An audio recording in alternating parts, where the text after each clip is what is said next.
जय हिंद दोस्तों, कैसे हैं आप लोग। आई होप आप लोग अच्छे होंगे और अपने एग्जाम की तैयारी अच्छे से कर रहे होंगे। दोस्तों, आज SBI PO 2023 का एग्जाम चल रहा है और सेकेंड शिफ्ट ओवर हो गया है, तो उसका मैं एग्जाम एनालिसिस लेके आया हूँ। आप लोग जरूर देखिएगा थर्ड शिफ्ट वाले, और इसको देख के ही एग्जाम में जाइएगा। तो सबसे पहले बात करें इंग्लिश की, तो इंग्लिश में आपका था आरसी, जिससे आपके 9 से 10 क्वेश्चन पूछे गए थे। और आरसी का जो टॉपिक था वो बेस्ड था मुंबई रेलवे पे, मुंबई अर्बन रेलवे पे। इससे 9 या 10 क्वेश्चन पूछे गए थे। इसमें सिनोनिम के क्वेश्चन, एंटोनिम भी पूछे गए थे, इनडायरेक्ट डायरेक्ट क्वेश्चन भी पूछे गए थे। फिर था आपका सिंगल फिलर्स। सिंगल फिलर्स में आपके 4 क्वेश्चन पूछे गए थे, इजी थे। और था आपका error detection. Error detection sentence based error था, जिसमें आपको 4 सेंटेंसेस दे दिए जाते हैं और आपको पिक करना है कि कौन सा करेक्ट है। इसके 3 क्वेश्चन थे। फिर थे आपके पैराजेम्बल्स। पैराजेम्बल्स आपके 5 क्वेश्चन पूछे गए थे, और ये जो इसका सीक्वेंस बन रहा है वो है DEACB। 5 क्वेश्चन पूछे गए थे फ्रेज पैराजेम्बल से। और उसके बाद पूछा गया था फ्रेज रिप्लेसमेंट, जिसमें ईडीएम बेस्ड थे। इससे आपके लगभग 3 से 4 क्वेश्चन पूछे गए थे। फिर मैच द कॉलम नहीं था, क्लोज टेस्ट भी नहीं आया था। लास्ट में आया था आपका वर्ड स्वैप। वर्ड स्वैप में भी आपके 5 क्वेश्चन थे, जिसमें 4 बोल्ड थे, मतलब कि वर्ड 4 बोल्ड वर्ड दे दिए थे, जिसका आपको चेंज करना था, स्वैप करना था। 4 से 5 क्वेश्चन थे वर्ड स्वैप के। तो ये थे ओवरऑल इंग्लिश के। इंग्लिश के बारे में सब बोला जा रहा है कि इंग्लिश इजी टू मॉडरेट था। फिर बात करें हम लोग मैथ की, तो मैथ में आपके रॉन्ग नंबर के आए थे 5 क्वेश्चन। फिर अप्रोक्सीमेशन के आए थे आपके 6 क्वेश्चन, इजी थे। फिर आपके 3 DI थे, 2 DI टेबुलर बेस्ड थे और 1 DI केसलेट थी। तो जो पहला DI आपका था वो था आपका टेबुलर DI, 6 क्वेश्चन थे इसमें। और इसका जो डेटा दिया हुआ था, ये दिया हुआ था कि टोटल स्टूडेंट अपीयर्ड, और फिर दे दिया था इसमें बॉयज और गर्ल का रेशियो, और फिर कितने फेल स्टूडेंट हैं उसके दे दिए थे परसेंटेज। तो इसको आपको कैलकुलेट करना था और फिर बनाना था। तो ये थोड़ा कैलकुलेटिव था, लेकिन हाँ इसके आंसर निकल जा रहे थे। फिर दूसरा जो DI था आपका वो डबल पाई चार्ट था।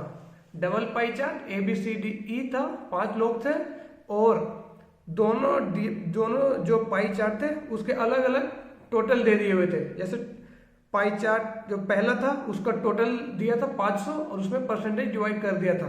इसी प्रकार आपका जो सेकेंड था पाई चार्ट, उसका भी अलग वैल्यू दिया हुआ था और उसका भी अलग परसेंटेज दिया हुआ था। तो वो आप कैलकुलेट करके आपको क्वेश्चन बनाने थे। फिर तीसरा था आपका केसलेट DI, जिसमें आपके 4 क्वेश्चन बन रहे थे, ये था। और फिर आपके थे एरिथमेटिक, 8 से 9 एरिथमेटिक थे।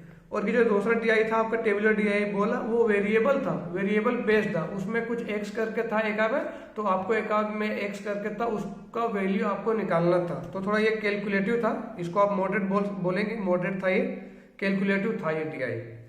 बात करें अगर एरिथमेटिक की, तो एरिथमेटिक आपके 9 से 10 पूछे गए थे, जो मॉडरेट लेवल के थे, बन रहे थे। ऐसा नहीं कि नहीं बन रहा था, बन रहे थे आराम से। तो ये था आपका मैथ का। फिर बात करें अगर रीजनिंग की, तो रीजनिंग में सबसे पहले बात करूं मिसलेनियस की।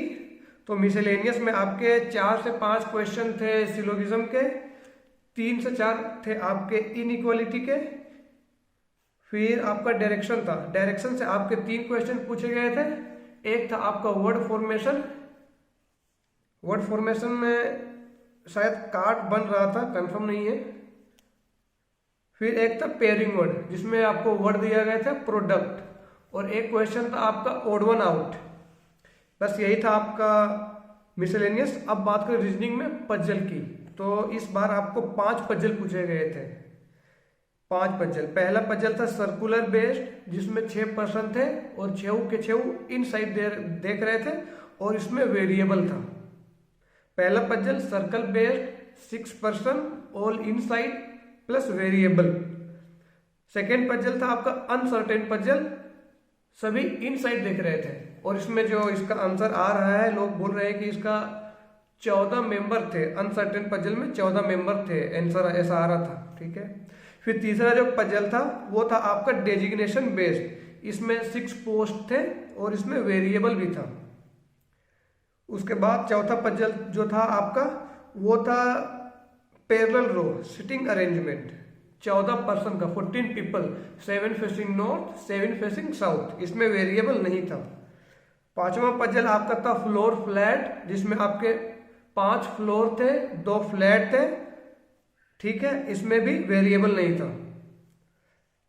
ये था आपका ओवरऑल एग्जाम रिव्यू। अगर बात करें डिफिकल्टी लेवल की इंग्लिश की, तो इंग्लिश की डिफिकल्टी लेवल एसबीआई पीओ के अकॉर्डिंग इजी टू मॉडरेट थी।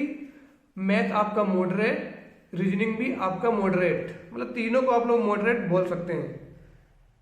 रीजनिंग में जो लगभग अटेम्प्ट कर रहे हैं वो लोग 25 से ऊपर कर रहे हैं सेकेंड शिफ्ट में। इंग्लिश की बात करें तो इंग्लिश में आपके लोग 20 से ऊपर कर रहे हैं और मैथ में 15 क्वेश्चन से ऊपर कर रहे हैं। तो ये था ओवरऑल रिव्यू। और अब जो एसबीआई पीओ थर्ड शिफ्ट का होगा उसका भी आपको एग्जाम रिव्यू मिल जाएगा। और आज एसबीआई शिफ्ट 1 उसका भी एग्जाम रिव्यू मैंने डाला है, तो आप लोग जरूर देखिएगा। और एसबीआई पीओ थर्ड शिफ्ट में भी वीडियो में डालूंगा एग्जाम एनालिसिस।